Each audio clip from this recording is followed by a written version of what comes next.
Chicken pulao বানাবার জন্য এখানে আমি 500 গ্রাম চিকেন খুব ভালো করে ধুয়ে 1 চামচ ভিনিগার দিয়ে মাখিয়ে রেখেছিলাম 5 মিনিট। তারপরে এটা এখন ম্যারিনেট করে নিচ্ছি। ম্যারিনেট করার জন্য দিচ্ছি 1 চামচ সাদা তেল, দিয়ে দিচ্ছি পরিমাণ মতো লবণ, দিচ্ছি হাফ চামচ গ্রেট করা রসুন, দিচ্ছি আদা কাঁচা লঙ্কা বাটা হাফ চামচ, আর দিচ্ছি 4 চামচ ফেটিয়ে নেওয়া টক দই। এটা এখন খুব ভালোভাবে মাখিয়ে নিতে হবে।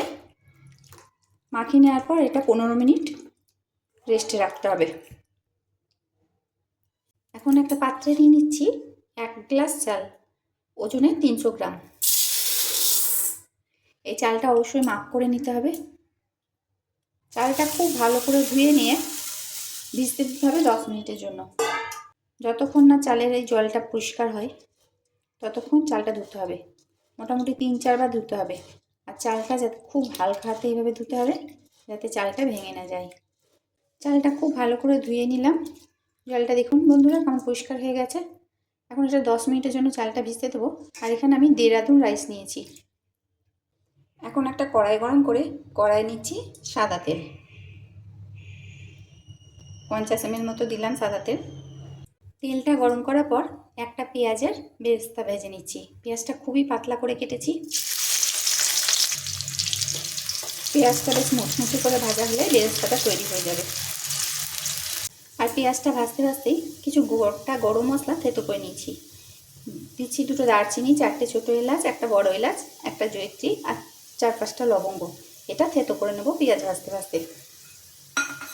বেরেস্তাটা খুব ভালোভাবে ভাজা হয়ে গেল। এখন এটা তুলে নিচ্ছি। এখন ওই তেলের মধ্যে দিচ্ছি একটা তেজপাতা, দিয়ে দিচ্ছি ওই ভেঙে নেওয়া গরম মশলা, দিয়ে দিচ্ছি হাফ চামচ মৌরি আর হাফ চামচ সাদা জিরে। ফোড়ন থেকে যখন সুগন্ধ উঠতে লাগবে তখন এই কেটে নেওয়া পেঁয়াজ দিয়ে দিচ্ছি। এখানে আমি 3টে পেঁয়াজ দিয়েছি। পেঁয়াজটা এখন একটু ভালো করে ভেজে নিতে হবে। পেঁয়াজটা একটু কালার ধরে এলে এর মধ্যে দিয়ে দিচ্ছি হাফ চামচ গ্রেট করা রসুন। এখন রসুন দিয়ে পেঁয়াজটা ভেজে নিতে হবে। আর পেঁয়াজ আর রসুনটা ভাজতে ভাজতে এইভাবে একটু গলিয়ে নিতে হবে পেঁয়াজ রসুনটা, যাতে বেশ গলা গলা হয়ে যায়। পেঁয়াজটা ভালো করে ভেজে নিলাম। এখন এর মধ্যে দিচ্ছি হাফ চামচ আদা কাঁচা লঙ্কা বাটা। আদা কাঁচা লঙ্কা দেওয়ার পরও আরও 1 মিনিট নেড়ে নেব। এখন এর মধ্যে দিচ্ছি হাফ চামচ চিকেন মশলা, অল্প হলুদ। মশলাটাকে আরও 1 মিনিট কষিয়ে নেব। তারপর ম্যারিনেট করা চিকেনটা এই মশলার মধ্যে দিয়ে দিতে হবে। রাস্তা এই সময় কমিয়ে দিতে হবে আর চিকেনটাকে মিশিয়ে নিতে হবে মশলার সঙ্গে। চিকেনটা 3-4 মিনিট কষিয়ে নিলাম। এখন চিকেন থেকে জল বেরোতে লেগেছে, তাই এটা ঢাকা দিয়ে আরও 5 মিনিটের মতো সেদ্ধ হতে দেবো। পুরো সেদ্ধ করব না, 50% সেদ্ধ করে নেব। আর চিকেনটা যতক্ষণে 50% সেদ্ধ হচ্ছে ততক্ষণে চালটা জল ঝরিয়ে নিয়েছি। এখন এর মধ্যে মাখিয়ে নিয়েছি হলুদ পরিমাণ মতো, দিয়ে দিচ্ছি হাফ চামচ গরম মশলা, এটা শাহি গরম মশলা দিয়েছি, আর দিয়ে দিচ্ছি 1 চামচ মতো ঘি। এখন চালটা খুব ভালো করে মিশিয়ে নেব।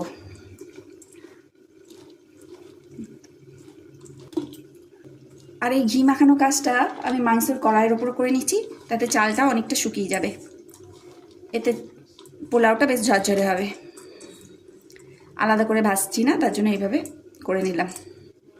চিকেনটা 5 মিনিট বসিয়ে রেখেছিলাম। এখন ঢাকনাটা খুলে রাখি। এখন ফুল আছে, চিকেনটা আরও 2 মিনিট নেড়ে নেব।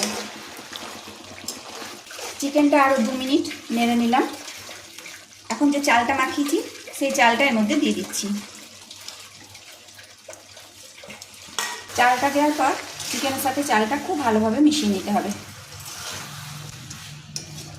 গ্যাসের ফ্লেম এই সময় লোতে করে দিয়েছি। দিয়ে দিচ্ছি পরিমাণ মতো লবণ। চিকেনে লবণ আগে দিয়েছিলাম, এখন পোলাওর জন্য কিছুটা লবণ পরিমাণ মতো দিয়ে দিলাম। এখন দিয়ে দিচ্ছি গরম জল। যে গ্লাসে চাল মেপেছিলাম 1 গ্লাস, সেই গ্লাসেই 1 গ্লাস পরিমাণ জল গরম করে দিচ্ছি। জলের পরিমাণটা অবশ্য ঠিক রাখতে হবে, 1:1। যতটা পাত্রে যতটা পরিমাণ চাল হবে ঠিক ততটা পরিমাণেই জল দিতে হবে, তবে পোলাও ঠিক হবে, চিকেন পোলাও।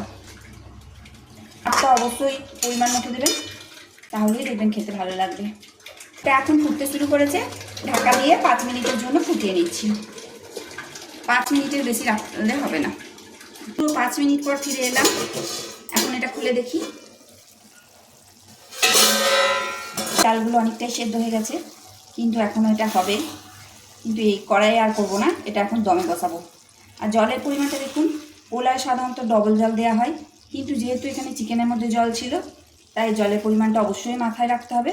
1:1, মানে যতটা পরিমাণ জল দেবেন ঠিক ততটাই চাল দিতে হবে, মানে চাল যতটা জল ততটা, এটাই হচ্ছে পরিমাণ। এটা এখন আমি দমে বসাবো। এখন ওভেনে যদি বসাই তাহলে চালটা তো সেদ্ধ হবেই না, উপরন্তু তলা থেকে ধরে যাবে। একদিকেই চিকেন পোলাওটা বসিয়েছিলাম, আর গ্যাসের অন্যদিকে আমি জল গরম করতে দিয়েছিলাম এটা দমে বসাবো বলে। তাই জলটা গরম হয়ে গেছে। এখন এই পোলার কড়াইটা এই জলের ওপরে বসিয়ে দিচ্ছি। দিয়ে দিচ্ছি অল্প ঘি। যেহেতু জমাট, তাই আমি চারিদিকে দিয়ে দিলাম। এখন যে পেঁয়াজের বেরেস্তাটা ভেজে রেখেছিলাম, উপর থেকে এটা ছড়িয়ে দিলাম। এখন গ্যাসের ফ্লেম হাই থাকবে, কমালে হবে না। আর এর ওপর ঢাকা দিয়ে দেবো 5 মিনিটের জন্য। এখন হাই ফ্লেমে 5 মিনিট চিকেন পোলাও হতে দেওয়ার পর গ্যাস অফ করে 5 মিনিট স্ট্যান্ডিং টাইমে রাখবো। 5 মিনিট পর ফিরে এলাম। এখন ঢাকনাটা খুলে দেখি। 5 মিনিট দমে রাখার ফলে এই চিকেন পোলাওটা তৈরি হয়ে গেছে। এবং চালটা কেমন সেদ্ধ হয়ে গেছে, আর ওপর থেকে দেখেই বোঝা যাচ্ছে। ভিতরেও আর একটুও জল নেই, যদিও এটা আমি এখন নাড়বো না। আমি এটা গ্যাস অফ করে দিলাম। 5 মিনিটের জন্য এটা স্ট্যান্ডিং টাইমে রেখে তারপরই পরিবেশন করতে হবে। এখন ঢাকা দিয়ে 5 মিনিট স্ট্যান্ডিং টাইমে রাখতে হবে। যদি দেখেন চিকেন পোলাওয়ের চালটা সেদ্ধ হয়নি, তাহলে আরও কিছুক্ষণের জন্য দমে বসিয়ে দেবেন। চালের ওপর সেটা নির্ভর করে কতক্ষণ সময় লাগবে। এটা আমি 5 মিনিট স্ট্যান্ডিং টাইমে রেখেছিলাম। এখন এটা পরিবেশনের জন্য একদম প্রস্তুত হয়ে গেছে। দেখুন কতটা ঝরঝরে হয়েছে, আর দেখতেও কত সুন্দর লাগছে। এখন এটা আমি গরম গরম পরিবেশন করব রায়তার সঙ্গে। রেসিপিটা যদি আপনাদের ভালো লাগে তাহলে প্লিজ লাইক, শেয়ার এবং কমেন্ট করুন। সমস্ত রেসিপিটি দেখার জন্য হেসেল বনলক্ষ্মীর তরফ থেকে অসংখ্য ধন্যবাদ।